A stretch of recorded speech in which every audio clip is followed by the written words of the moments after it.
Alors, pourquoi cette spécificité? Parce que, comme je l'ai dit, moi-même, je suis d'origine camerounaise. Donc, j'ai vécu dans les années 90, même 2000, même maintenant, le manque de produits. Quand on allait dans les grandes surfaces, il n'y avait pas du tout de produits adaptés à notre peau, pas du tout de produits adaptés à nos cheveux. Donc, j'ai vraiment ressenti ce manque. Donc, quand on va dans les laboratoires, c'est pas forcément une population, à tort ou à raison, qu'ils considèrent. Donc moi, je me suis dit, moi, je travaille dans la formulation, j'ai envie d'ouvrir mon laboratoire. Comment est-ce que je peux encore mieux aider les entrepreneurs? Donc, j'ai décidé vraiment de me spécialiser donc sur ce type de cheveux, sur ce type de peau qui ont des besoins bien différents des autres types de peau et des autres types de cheveux. Et donc non, pour répondre à ta question, je ne prends pas d'autres projets. C'est vraiment les projets qui vont améliorer le quotidien des peaux noires et des cheveux afro.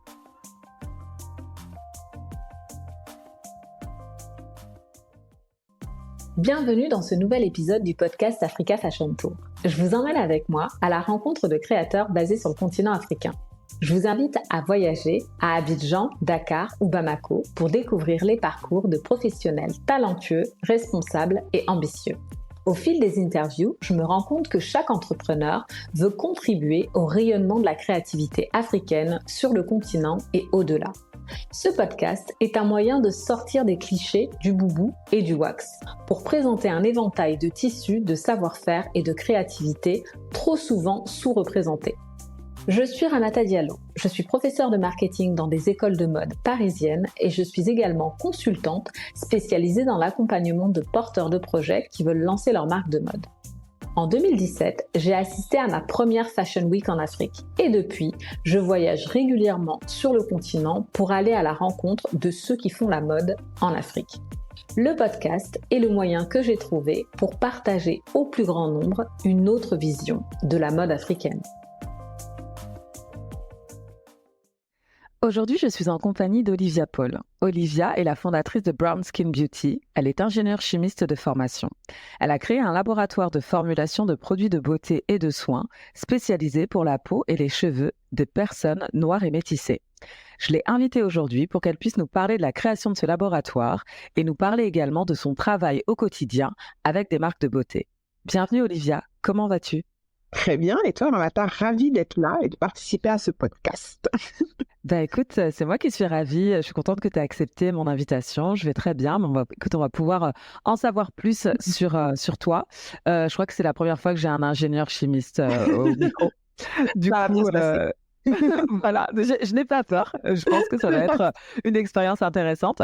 Du coup, ce que j'aimerais, c'est commencer par la question habituelle que j'aime bien poser. J'aime bien que mes invités puissent, avec leurs propres mots, se présenter. Et puis, je trouve que c'est toujours intéressant d'avoir un petit peu les parcours des uns et des autres. Donc, j'aime bien commencer par la présentation, l'enfance, les études. Et puis ensuite, on va dans le vif du sujet pour parler de ce que tu fais aujourd'hui.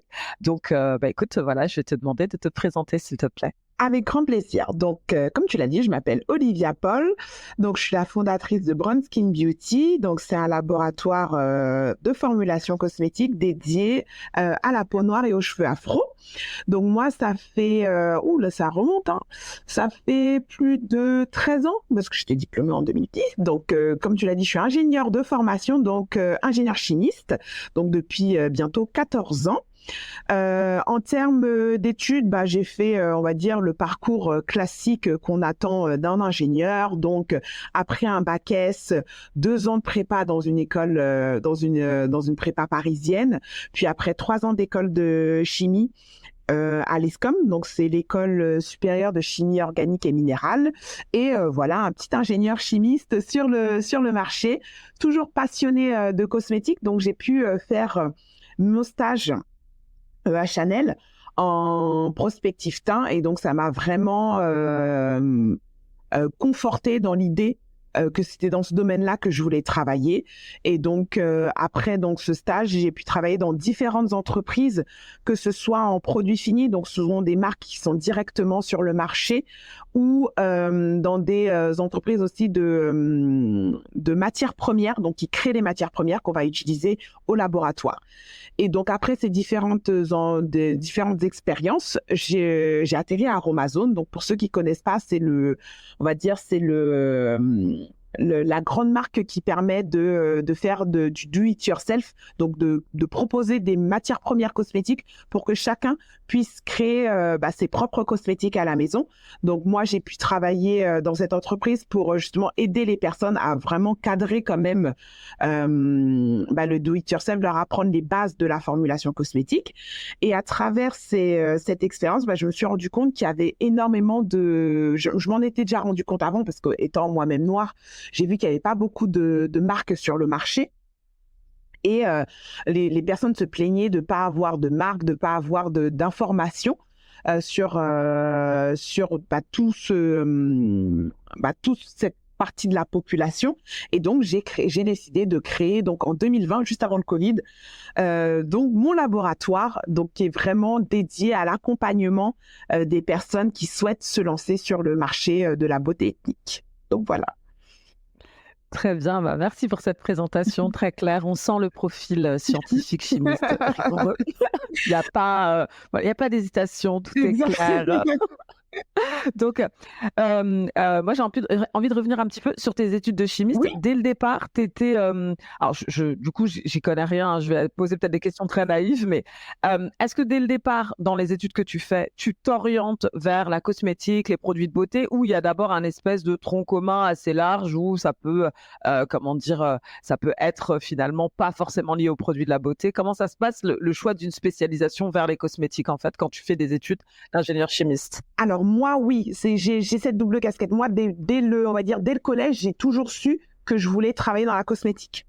Et ayant des bonnes notes, ma mère, elle m'a dit, c'était un petit peu dévalorisant à l'époque, hein, vraiment, de faire, on va dire, un CAP et un BP. Donc, il fallait, c'était une famille, on va dire, immigrée qui venait d'arriver. C'était vraiment grandes études, grandes écoles. Donc, surtout quand tu as du potentiel, hors de question que tu ailles faire un CAP. Donc, ma mère, elle m'avait dit, il y a pas aucune possibilité que tu fasses un CAP, tu fais un bac. Après avoir fait un bac, franchement, j'avais pas forcément envie de revenir dans un CAP, donc je suis allée voir une conseillère d'orientation qui m'a dit, au lieu de mettre, on va dire, des produits cosmétiques sur les gens, tu peux les créer. Et c'est comme ça que j'ai connu la formulation cosmétique. Je connaissais pas du tout avant.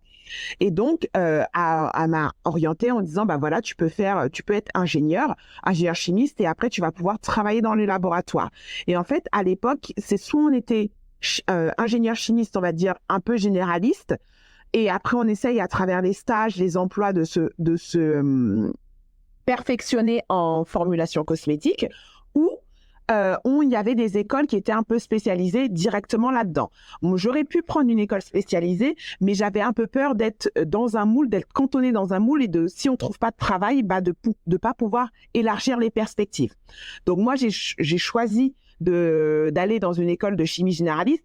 Mais pour répondre à ta question, oui, moi j'ai des copines qui travaillent dans les bétons, j'ai des copines qui sont dans le réglementaire, qui sont en finance. Voilà, c'est vraiment, on nous a appris les bases de la chimie, un peu plus que des bases, mais on peut travailler dans tous les domaines. Et c'est vraiment à travers nos stages, à travers aussi l'option de dernière année en école d'ingé, qu'on a pu vraiment s'orienter dans telle ou telle filière.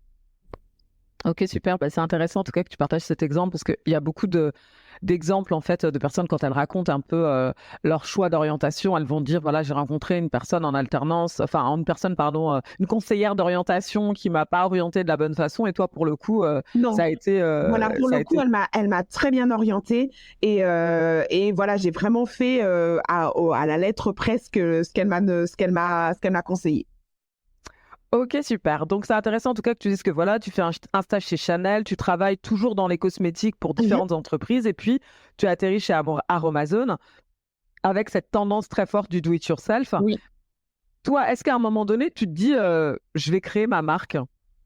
Alors non, ça m'a jamais, au grand désespoir de tout mon entourage, ça m'a jamais intéressée. Parce que aussi au grand désespoir de mon entourage, j'adore travailler dans les cosmétiques, mais je suis pas la première cliente. Donc, c'est-à-dire, moi, je vais faire le basique, mais je suis pas la personne qui va être maquillée tous les matins, qui va être apprêtée et tout. Donc, non, non, c'est très paradoxal que je travaille, ce qui surprend toujours tout le monde quand je dis dans quoi je travaille. Mais non, la marque, en fait, je sais, c'est un marché très concurrentiel, même si, voilà, il y a, si on parle de chiffres, il y a 73% de la population qui est afro-caribéenne qui est insatisfaite des produits qui sont sur le marché. On a une grande tendance depuis 2-3 ans de beaucoup de marques qui se lancent sur le marché. Donc, il va falloir faire sa place en tant que nouvelle marque cosmétique, à prouver qu'on a on a un plus, prouver à sa communauté, voilà, qu'on peut vraiment changer les choses. Or qu'un laboratoire, il n'y en avait pas.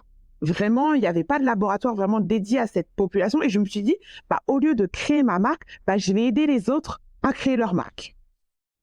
Très bien, super intéressant en fait que tu expliques cela parce que pour le coup, il y a aussi presque, enfin pas presque, il y a carrément une analyse de marché qui est finalement s'il y a très peu de laboratoires, toi tu peux devenir le laboratoire numéro 1 pour toutes les marques qui se créent dans ce domaine. C'est ça, c'est mon ambition. Très bien, donc super intéressant. Du coup, après ton expérience chez Aromazone, tu crées ton laboratoire. Est-ce que du coup tu peux nous expliquer déjà qu'est-ce que c'est un laboratoire en fait, avec qui tu travailles, comment ça se passe exactement? Alors oui, moi j'ai commencé, j'étais toute seule pendant 3 ans, vraiment, on va dire comme les histoires américaines dans mon garage, vraiment, voilà, j'ai pris une pièce, voilà, j'avais la chance d'avoir mon mari qui m'a soutenue dans l'aventure, donc on a vraiment aménagé le garage pour faire un laboratoire.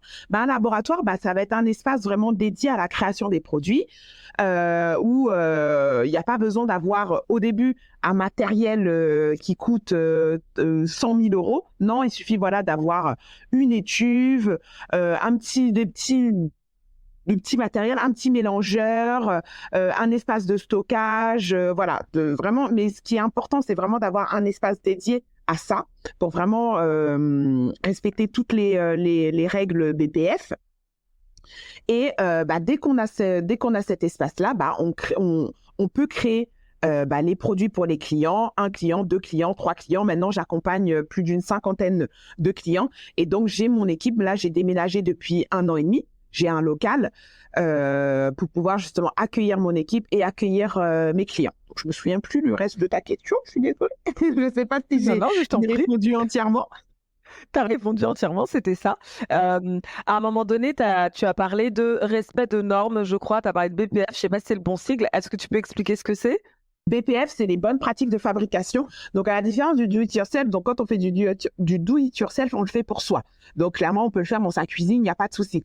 À partir du moment où on va vouloir vendre un produit, on va le donner, en tout cas, le vendre à quelqu'un, à autrui, on doit respecter des normes d'hygiène qui sont, on va dire, de bon sens, mais elles sont toutes rassemblées dans ce qu'on appelle les BPF, donc les bonnes pratiques de fabrication. Et à partir du moment voilà, où on va fabriquer ne serait-ce qu'un produit pour le vendre, on est obligé de respecter ces normes-là. Donc, c'est pour ça que à chaque fois que des personnes, elles veulent faire du do-it-yourself, je leur dis, oui, vous pouvez le faire chez vous, mais il vous faut un espace dédié où vous allez respecter ces normes-là. OK, très bien, c'est très clair. Donc là, tu expliquais en fait que tu avais, aujourd'hui, tu travaillais avec, plus d'une 50aine de marques et que tu avais, développé une équipe. Donc du coup, c'est dire la croissance, de l'activité de ton laboratoire depuis sa création jusqu'à aujourd'hui. Les marques avec lesquelles tu travailles, c'est des marques qui font, est-ce que en proportion, tu peux nous donner une idée c'est des marques qui font du skincare, c'est des marques qui font plutôt, du make-up, c'est des marques qui font des produits pour les cheveux? Est-ce que tu as une répartition comme ça, un tiers, un tiers, un tiers ou est-ce qu'il y a plus de gens qui font du make-up, par exemple? Ah non, le grand boom, c'est le capillaire. J'ai, on va dire, 60% de mes projets, c'est du capillaire, parce qu'on va dire, c'est vraiment le manque, là où la population ethnique, elle se sent vraiment délaissée par les, on va dire, grands groupes, les grandes marques connues et reconnues. Donc, c'est vraiment le capillaire. Après, on va avoir 30% de skincare. Ça commence à augmenter le skincare. Et puis après, on va avoir 7% non, 5. On va avoir autant de solaire que de maquillage. Mais vraiment, le plus grand de mes projets, c'est du capillaire. Ok. Du coup, je ne sais pas si tu partages les noms ou je ne sais pas si tu as des accords de confidentialité.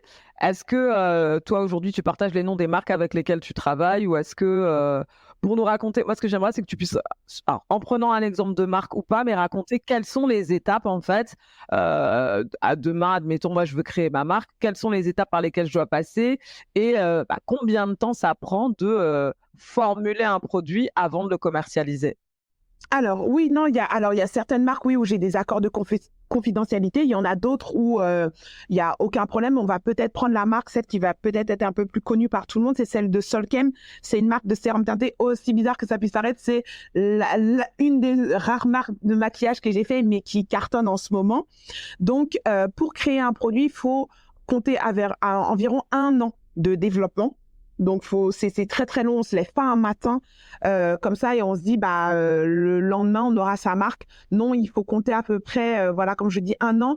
Il y a 3 grandes étapes. Il y a l'étape de recherche et développement où là, on fait le cahier des charges avec la marque. Le laboratoire va sourcer toutes les matières premières en accord avec le cahier des charges pour proposer ces matières premières à la marque. Et après, il y a tout le prototypage des textures jusqu'à ce que la marque, elle ait le produit qu'elle souhaite. Donc ça prend environ 4 à 5 mois, sachant que c'est beaucoup plus long si on a du maquillage, parce que là, il faut aussi se mettre d'accord sur les couleurs. Mais en moyenne, on est sur de la recherche et développement de 3 à 5, voire 6 mois. Donc dès qu'on a la marque, elle est contente, elle est satisfaite du produit que le laboratoire a créé, là, on va rentrer dans la deuxième phase, qui est la phase de réglementaire, où là, on va faire tous les tests de stabilité, de compatibilité avec le contenant, parce qu'on peut choisir un contenant, mais en fait, le contenant peut interférer avec la stabilité du produit. On va faire tous les tests toxicologiques qui sont nécessaires à la rédaction du DIP. Donc, le DIP, c'est le dossier information produit. Donc, c'est en fait le passeport du produit. Donc, en termes de test, on va avoir le test, le challenge test qui va être le test de conservation, le patch test qui va être le test d'irritation cutanée. On peut avoir aussi un test d'irritation oculaire si on a un produit qui est autour des yeux. Voilà, on a différents tests obligatoires à faire avant la mise sur le marché et la notification sur le portail européen pour dire, voilà, on a fait tous les tests, on a notre DIP, le produit peut être mis sur le marché. Donc ça prend aussi environ 4 à 5 mois. Et après, on a la production qui prend à peu près 1 à 2 mois en fonction des quantités qui sont demandées par la marque.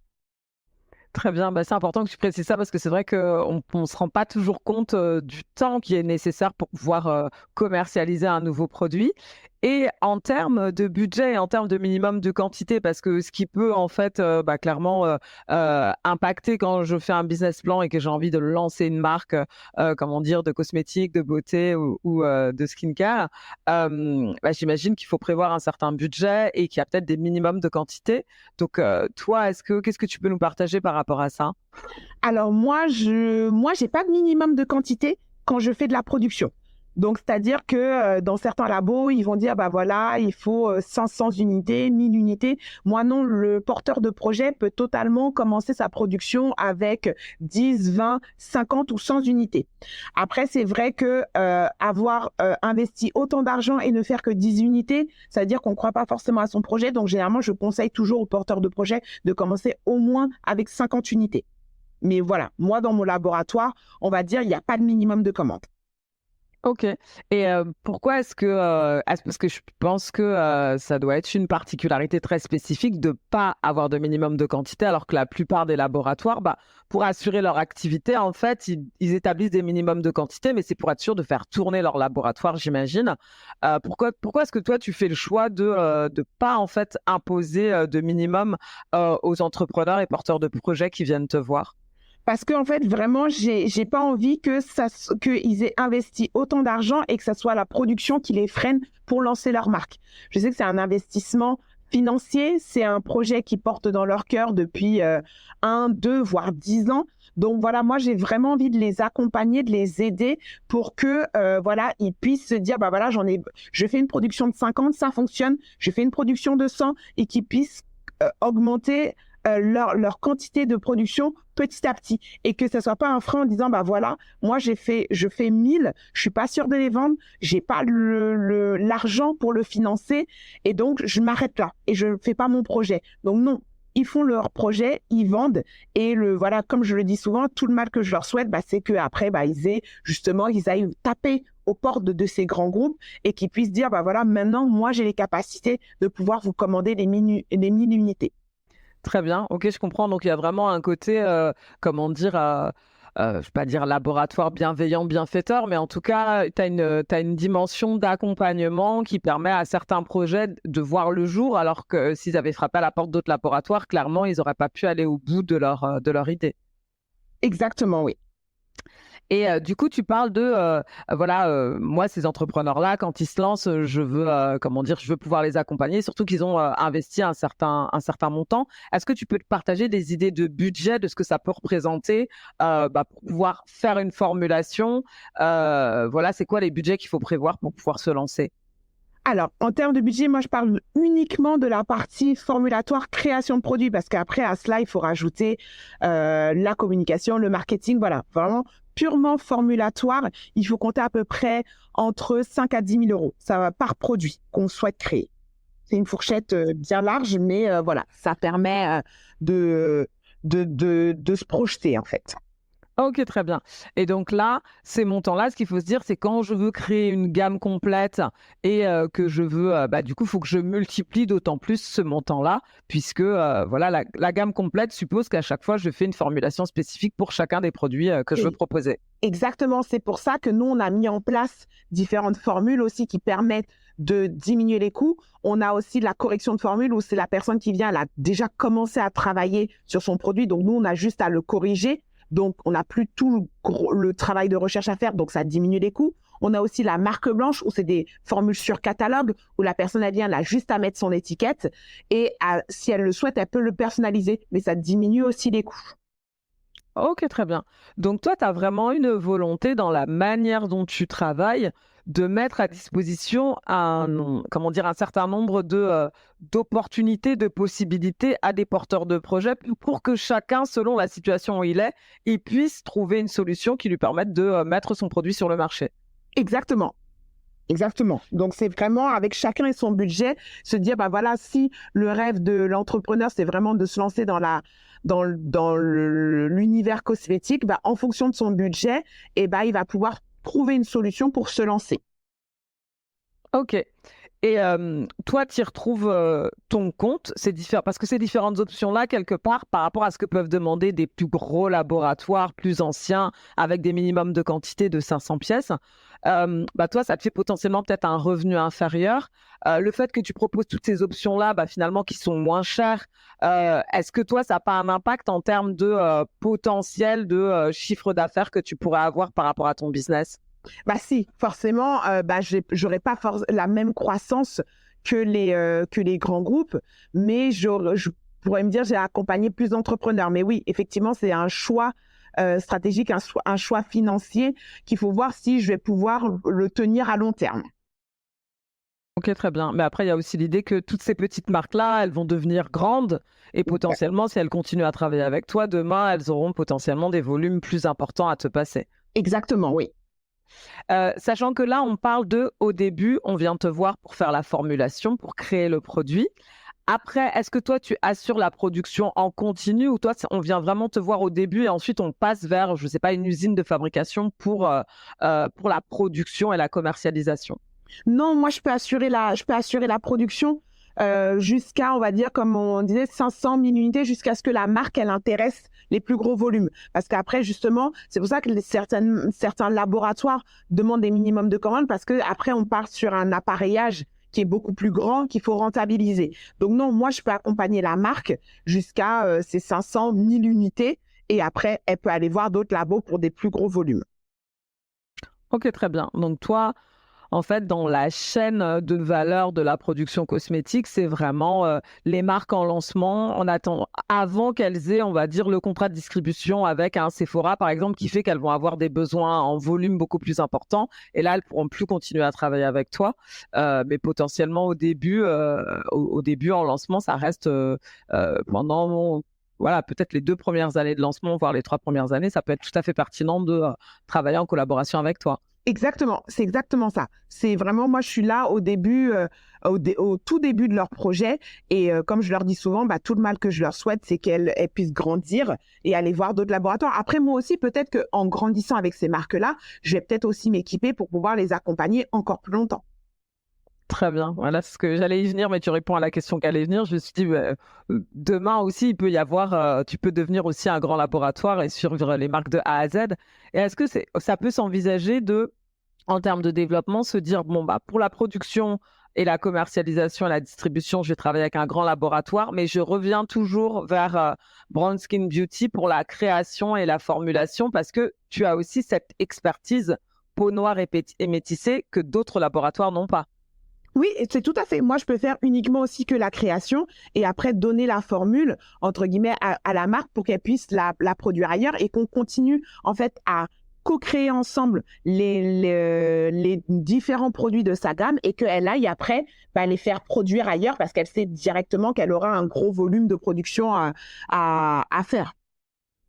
Très bien. Du coup, moi, je vais en venir sur cette spécificité de ton laboratoire. C'est que c'est vraiment, tu as voulu adresser voilà, les personnes qui ont des peaux noires et métissées, qui ont des cheveux, en fait, enfin, les cheveux des personnes noires et métissées. Pourquoi cette spécificité-là? Et est-ce qu'aujourd'hui, tu proposes des produits pour d'autres populations ou c'est vraiment ton focus premier? Alors, pourquoi cette spécificité? Parce que, comme je l'ai dit, moi-même, je suis d'origine camerounaise.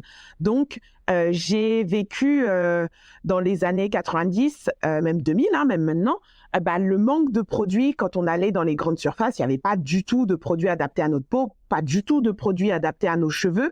Donc, j'ai vraiment ressenti ce manque. Donc, et quand on va dans les laboratoires, c'est pas forcément une population, à tort ou à raison, qu'ils considèrent.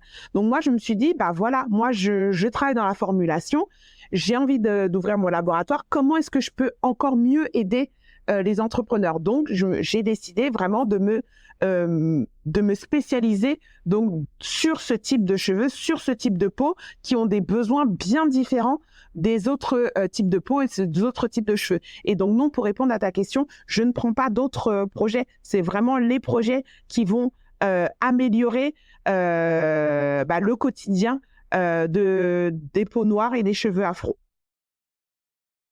Très bien. Et donc, toi, l'idée, c'est d'avoir cette spécialité-là parce qu'aujourd'hui, du coup, ça te donne aussi quelque part un avantage concurrentiel qui fait que si tu es le leader déjà toi, je dirais que dans ta stratégie, il y a un double avantage concurrentiel parce que tu as le côté, moi, je m'occupe des porteurs de projets en lancement entre leur année 0 et jusqu'à leur 3e année. Et puis, je m'occupe vraiment des peaux noires et métissées, des cheveux des personnes noires et métissées. Donc, quelque part, c'est une niche, mais être leader sur une niche, c'est peut-être plus intéressant qu'être le 100e à vouloir travailler avec tout le monde finalement. Exactement. Alors voilà, c'est le leader. Être le 100e, c'est compliqué parce qu'en termes de concurrence, il faut faire sa place. Après, le désavantage d'être sur une niche, c'est qu'il faut se faire connaître. Parce que comme c'est une niche, forcément, en termes de clientèle, c'est très, très ciblé. Mais c'est le choix que j'ai fait. Parce que comme on voit, on est reconnu en France pour le savoir-faire en cosmétique. Donc, des laboratoires de formulation, il y en a vraiment pour tous les goûts. Mais en me renseignant, il n'y en avait vraiment pas pour ce type de population. Donc, c'est vraiment pour ça que je l'ai choisi. Maintenant, c'est sûr que c'est beaucoup plus compliqué pour se faire connaître. Donc, voilà, ça va être notre travail de se faire connaître par le plus grand nombre pour aider encore plus de marques. OK. Et du coup, cette spécialisation-là, ce que ça veut dire, c'est que concrètement, il y a des besoins des peaux des personnes noires et métissées ou d'un point de vue capillaire qui sont spécifiques et qui aujourd'hui ne sont pas adressés par les autres laboratoires.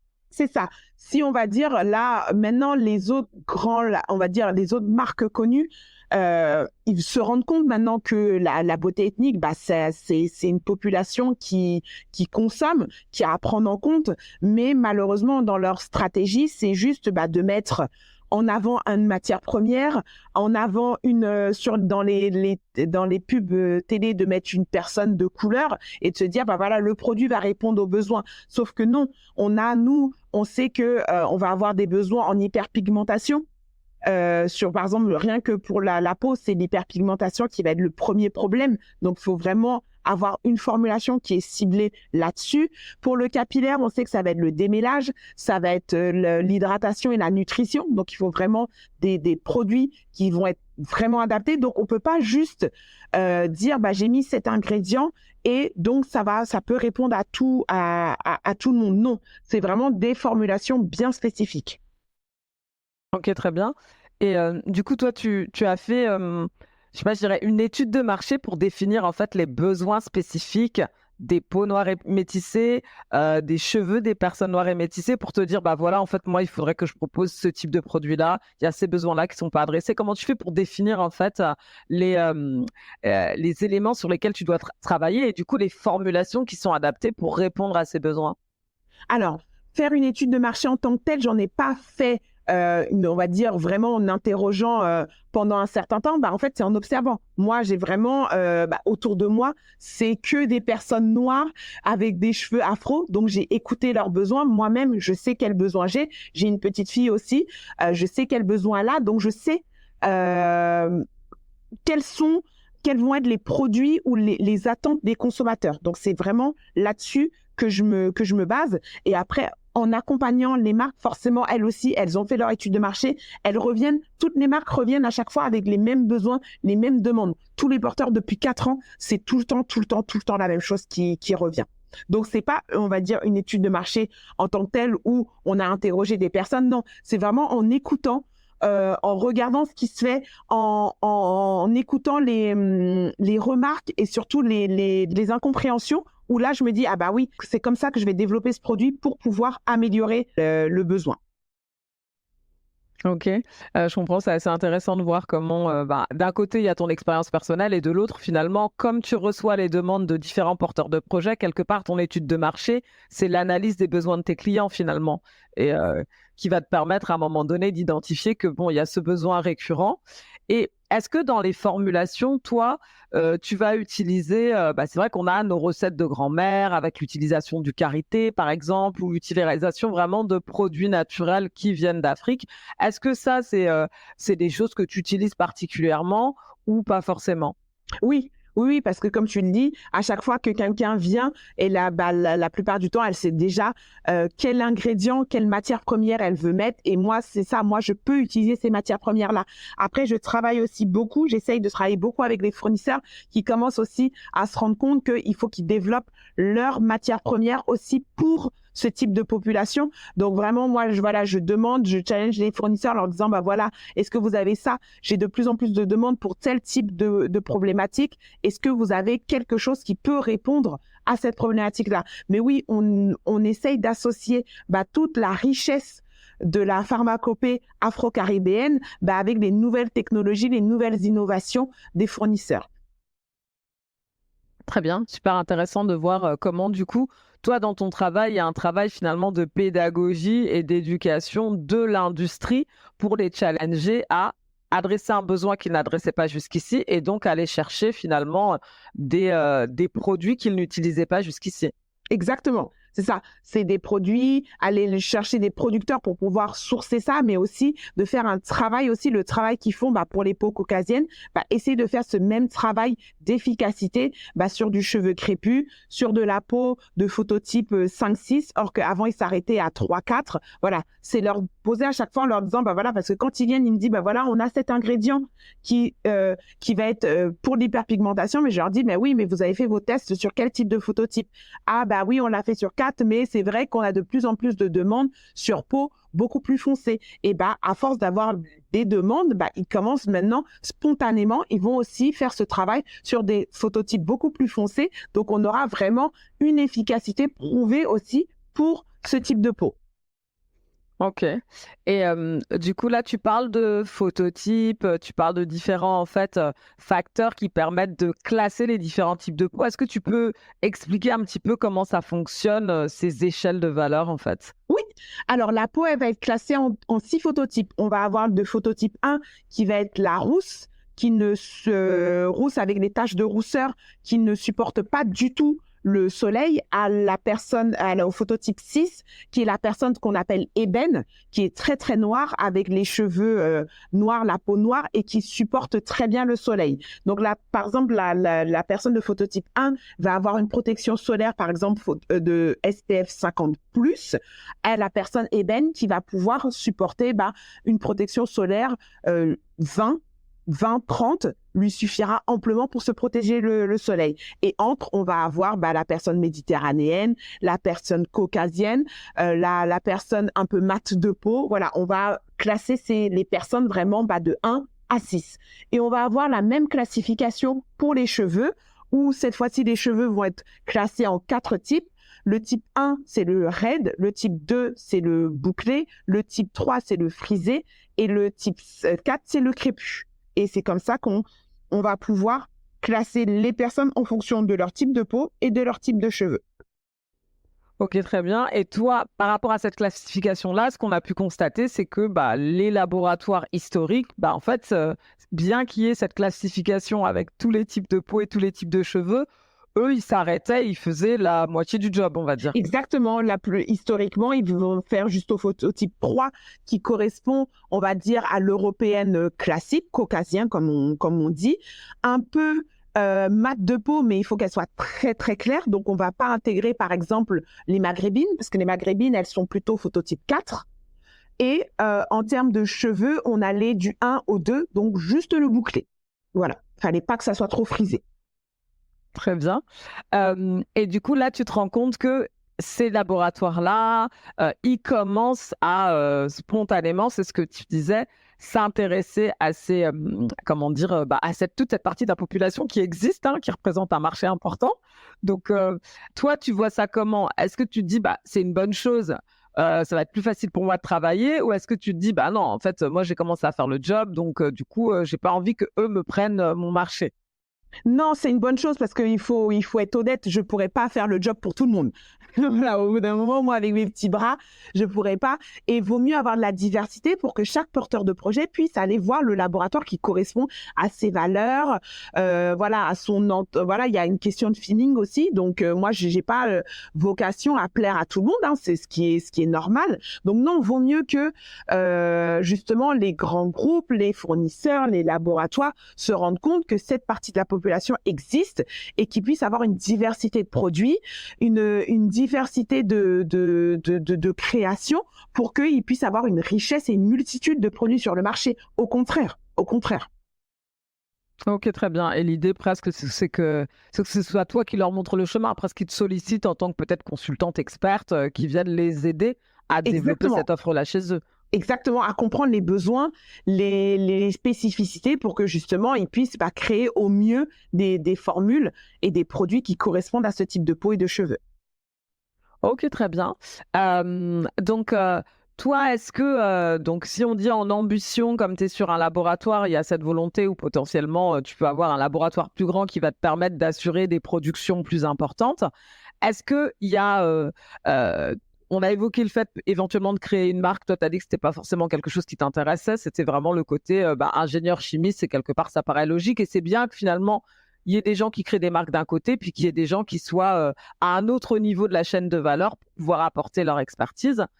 Est-ce que toi, sur la partie distribution, vu que tu as travaillé avec 50 marques, est-ce que demain tu te dis, voilà, avoir, je sais pas, une marketplace, Brown Skin Beauty, qui réunirait toutes les marques avec lesquelles tu as travaillé? Est-ce que ça, c'est des choses auxquelles tu penses ou vraiment, toi, tu as envie de te concentrer sur la partie, laboratoire?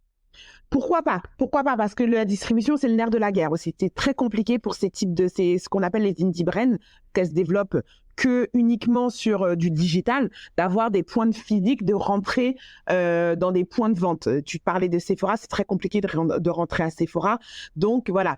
Pourquoi pas avoir cette marketplace pour après, plus tard, aller sur du physique? Parce que, mine de rien, les gens, oui, ils consomment beaucoup sur Internet, mais ils ont besoin des fois d'avoir des conseils personnalisés et d'avoir des points de vente. Donc, pourquoi pas avoir, comme tu dis, cette marketplace. Mais voilà, moi, si plus tard, pour me développer, c'est aller en Afrique. Moi, j'aimerais bien aussi avoir des laboratoires en Afrique, pouvoir aider à créer encore plus de marques sur le continent. OK. Parce que toi, aujourd'hui, les marques avec lesquelles tu travailles, du coup, c'est des marques qui sont plutôt des marques qui sont basées en Occident ou tu travailles aussi avec des marques qui sont basées en Afrique? Non, elles sont exclusivement basées en Occident et justement, j'aimerais beaucoup aider les marques aussi qui sont en Afrique. OK. Donc avec l'idée de peut-être ouvrir un second laboratoire, mais qui serait basé en Afrique? Exactement. Voilà, un laboratoire avec l'usine de production, avec les normes BPF, voilà, avec tout, pour pouvoir dire, allier le savoir-faire français, mais avec vraiment toute la pharmacopée africaine, et d'aller à la source, en fait, hein, et vraiment de pouvoir aider encore plus de marques sur le continent. OK, très bien, super. Et ça, c'est à horizon, tu t'es déjà fixé, tu déjà dessus peut-être ou tu te dis c'est à 3-5 ans que tu as envie de développer ça? Oui, à 3-5 ans. Non, pour l'instant, je suis encore à essayer de me faire connaître en Occident, de pouvoir de pérenniser mon laboratoire en France. Et après, oui, ça, c'est plutôt à moyen, voire long terme, 3-5 ans, voire 10 ans. Après, opportunité, moi, je suis ouverte à toute opportunité qui permet de développer ce projet. OK, OK, très bien. Ben écoute, c'est, voilà, hein, aux auditeurs et auditrices du podcast, voilà, il y a un appel qui est lancé. Et toi, tu parles beaucoup du fait que, que tu dois te faire connaître, que ton laboratoire doit être connu, donc qu'est-ce que tu mets en place, en fait, comme stratégie pour te faire connaître? Puisque c'est vrai que tu es plutôt sur du B2B, donc c'est pas tu peux être présente sur les réseaux sociaux, certes, mais c'est pas le client final qui va venir chez toi. Toi, l'objectif, c'est plutôt soit un porteur de projet, soit peut-être une entreprise déjà lancée. Comment tu fais en fait c'est quoi la stratégie que tu mets en place en fait pour développer ta notoriété? Alors, je participe à beaucoup de conférences, que ça soit en tant que où je donne des conférences, j'explique justement, j'essaye de vulgariser toute la beauté ethnique, toute la formulation qui est la formulation cosmétique, et je vais à des salons qui sont sur l'entrepreneuriat et sur la cosmétique. Voilà, c'est vraiment et qui rassemble beaucoup la diaspora africaine, parce que forcément c'est mon cœur de cible, la diaspora africaine. Donc je vais beaucoup à ce genre d'événements, et comme tu l'as dit, après c'est les réseaux sociaux, essayer de faire grandir la communauté, et après ce sont des marques qui ont travaillé avec moi qui vont aussi connaître d'autres personnes et leur donner mes coordonnées. OK, très bien. Tu peux nous citer des événements auxquels tu participes habituellement, où on peut te retrouver éventuellement? Il y a des années où j'ai fait le FINCOS, donc c'est le Forum international de la cosmétique. J'étais en Belgique, le CIPCA aussi, qui est sur l'entrepreneuriat cosmétique. Là, en septembre, je vais faire le I Feel Good. Donc là, c'est plus sur la cosmétique naturelle. J'organise aussi des fois des événements. J'ai organisé le BSB Event, où c'était vraiment un événement où là, on expliquait toutes les étapes de la création cosmétique. Quel événement aussi, j'étais à la NHA le week-end dernier. Il y avait la NHA où j'avais pas un stand, mais je suis passée de stand en stand. Donc voilà, je fais ce type d'événement. Donc il y en a un ou deux par trimestre où j'essaye vraiment d'être présente. OK, très bien. Donc du coup, ça veut dire qu'il y a des moments où tu dois avoir, je sais pas, je dirais ta blouse de chimiste, et puis il y a un moment où tu dois avoir le blazer, un peu VRP, pour distribuer ta carte de visite au maximum pour, Exactement. parce que j'imagine qu'en plus, c'est pas forcément un métier qui est connu, en fait, Non. que Non. quand on Nous, on est dans l'ombre. On nous connaît pas.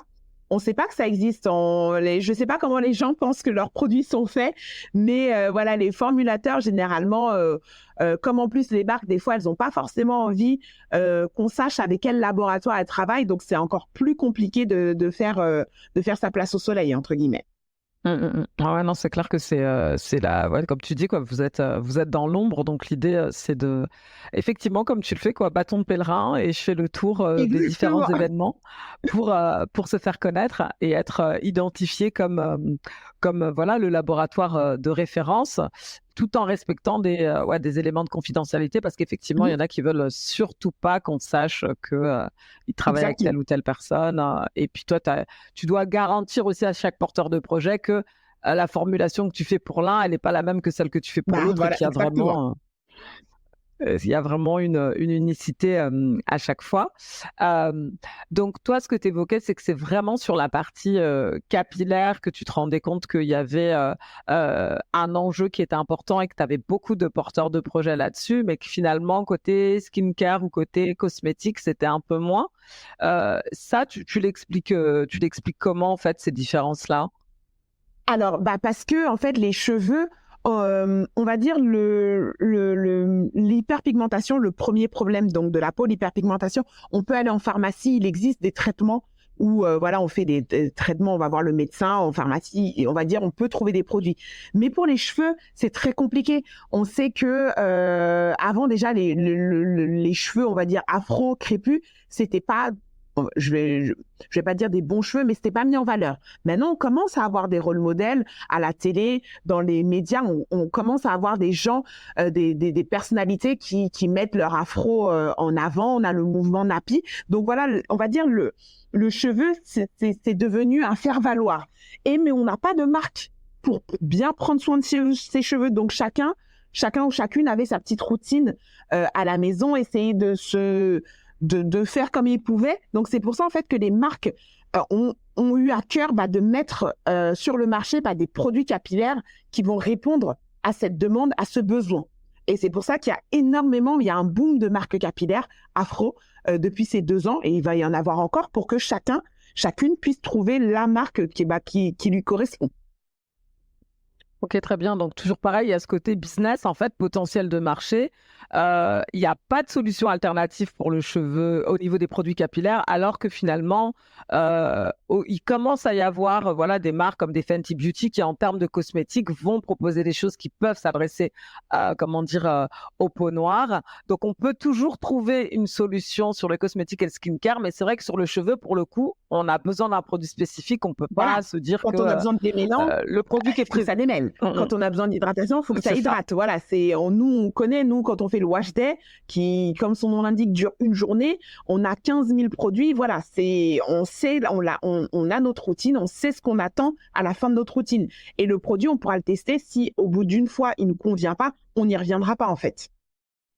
Donc, donc c'est intéressant de voir aussi les opportunités de marché. Quand un porteur de projet se lance, finalement, la concurrence, elle est peut-être moins rude côté capillaire, ou en tout cas, il y a une opportunité de marché beaucoup plus grande, même s'il y a de la concurrence, parce qu'on sait aussi que le consommateur, il a tendance à tester plusieurs routines et qu'il peut changer de produit, ce qui est peut-être moins le cas sur la routine, même si la routine skincare.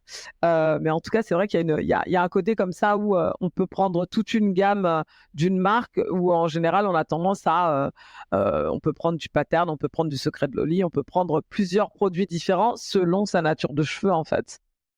Exactement. On prend un shampoing ici, on prend un après-shampoing là-bas, on prend le démêlant là, on prend, voilà. On n'a pas forcément la gamme entière parce que la gamme entière ne nous correspond pas. Complètement. Du coup, c'est assez intéressant de voir en fait comment le marché fonctionne et comment ça a un impact du coup sur toi, les différentes formulations sur lesquelles tu vas travailler. Est-ce que toi,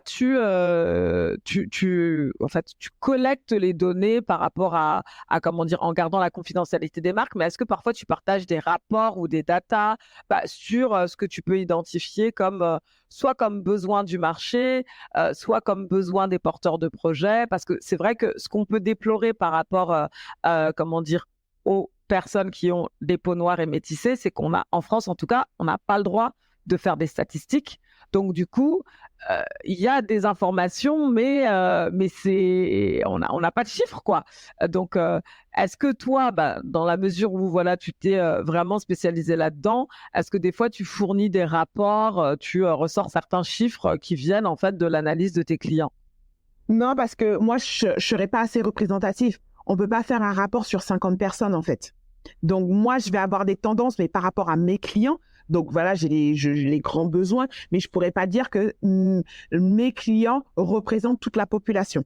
Mais après, il y a des organismes qui arrivent à contourner, on va dire, comme tu dis, la discrimination de ne pas pouvoir avoir les chiffres et qui arrivent à avoir quelques rapports. Donc, on arrive à avoir quelques chiffres, mais c'est très, très compliqué. C'est très compliqué. Après, les rapports, ça peut être sans pour autant sans avoir vocation à dire que c'est représentatif de la population française, mais ça peut être, voilà, moi j'ai constaté à travers mes clients que X% a besoin de, enfin, ça peut être un rapport qui est le rapport Brown Skin Beauty sans forcément, voilà, sans jamais dire que moi ce que je vous dis là, c'est représentatif de la population française, mais en tout cas, c'est représentatif des marques avec lesquelles tu travailles. Euh, Ça, voilà, il y a des entreprises qui le font, quoi, qui partagent un rapport d'activité et du coup, ça n'a pas vocation comment dire, à remplacer une statistique nationale, mais en tout cas, ça donne des indications qui peuvent, toi, intéressantes pour toi dans l'évolution de ton business et après aussi intéresser des personnes qui cherchent des chiffres parce que c'est vrai que la data, c'est le nerf de la guerre et effectivement, sur ce sujet-là, on a du mal à en trouver. Ah bah tu vois, tu me donnes une bonne idée parce que je t'avouerais que je n'avais pas pensé parce que je me suis dit avec le peu de chiffres entre guillemets que j'ai, ce serait pas forcément intéressant. Mais vu comment tu le présentes, pourquoi pas? Voilà, une fois par an, le rapport Brown Skin Beauty avec une conférence et tu partages des chiffres, moi je l'imagine très bien, quoi. Eh bah, bonne idée. C'est parti. Affaire à suivre. C'est parti. C'est parti, on organise ça. Je pense, voilà, et après, c'est toujours pareil, c'est aussi un moyen de potentiellement faire venir des clients aussi, en fait, ce genre d'événement-là. C'est ça. Les clients, de toute façon, l'argent, comme tu dis, l'argent, le data, c'est le nerf de la guerre. Écoute, on a fait un peu le tour, moi, des questions que je voulais te poser pour bien comprendre, en fait, ton positionnement sur la beauté ethnique. Et j'aurais aimé, en fait, un petit peu conclure pour savoir, toi, si tu devais définir, en fait, cette beauté ethnique, cette beauté qui s'adresse, en fait, en tout cas, ce marché qui va s'adresser aux personnes noires et métissées, quelles sont un petit peu les caractéristiques que tu trouves chez les porteurs de projets et au niveau des marques en fait qui s'adressent à cette population-là, est-ce que tu vois des caractéristiques communes et comment tu la décrirais en fait comment tu décrirais ce marché de la beauté ethnique? Il est sous-évalué. Vraiment, il a été sous-évalué, il a été mis de côté. Or que c'est un marché, mais avec une croissance, je pense qu'au moment où il va exploser, on ne s'attendra pas à de tels chiffres. Et justement, les porteurs de projets que j'accompagne, ils ont à cœur de faire des produits de qualité et de se mettre un peu au standard des marques on va dire caucasienne, parce que c'est un peu ce qui pêche, c'est que tout de suite quand on voit beauté ethnique, on voit des produits mal faits avec des étiquettes qui sont pas très jolies, où ils pensent pas long terme en se disant voilà, moi plus tard j'aimerais distribuer Sephora, Monoprix, Leclerc, peu importe le nom, mais maintenant les porteurs de projets ils voient plus loin, ils se disent nous aussi on a envie de se mettre aux standards européens, mais avec nos produits de qualité, nos matières premières de qualité. Et vraiment quand ils auront leur place, ça pourra que aller en grandissant. Très bien. Écoute, de toute façon, ouais, effectivement, on est sur ce sujet de manque de représentation, de manque de visibilité et de méconnaissance du potentiel du marché parce qu'en fait, on est tous d'accord pour dire ça va exploser, c'est énorme, mais on a l'impression que la vague, que c'est des petites vagues qui arrivent, quoi, qu'on malheureusement, pas. C'est compliqué parce que pour exploser, il faut être distribué. Et malheureusement, c'est le nerf de la guerre, c'est la distribution. Et à partir du moment où on arrivera à être distribué correctement, là, je pense que oui, ça va exploser. Très bien. Donc, il y a un vrai enjeu sur la partie. Finalement, c'est pas tellement le nombre de marques, c'est de s'assurer que les 50 marques, par exemple, avec lesquelles tu travailles, demain, on puisse trouver, en fait, dans les rayons des boutiques, voilà, des 50 meubles avec 50 gammes de produits qui s'adressent aux populations noires et métissées. C'est ça. C'est ça l'ambition demain. Écoute, je te remercie d'avoir pris le temps de partager en fait ton expertise et ta connaissance de ce secteur et aussi d'avoir parlé en fait de ta structure pour qu'on puisse bien comprendre ton positionnement et ton ambition par rapport à ce que tu appelles la beauté ethnique. Merci à toi de m'avoir invité, d'avoir pu me laisser m'exprimer et expliquer voilà mon laboratoire, ma vision avec grand grand plaisir. Eh bien, écoute, je te dis à très vite, en Afrique ou ailleurs. À très vite. Au revoir. Merci d'avoir écouté cet épisode jusqu'au bout. J'espère que cette interview vous a plu. Pour soutenir mon initiative et donner de la portée au message des créateurs du continent, je vous propose 3 actions. Abonnez-vous sur Spotify ou Apple, partagez l'épisode à 3 de vos amis, prenez le temps d'évaluer le podcast et de mettre 5 étoiles. Merci encore et à très vite en Afrique ou ailleurs.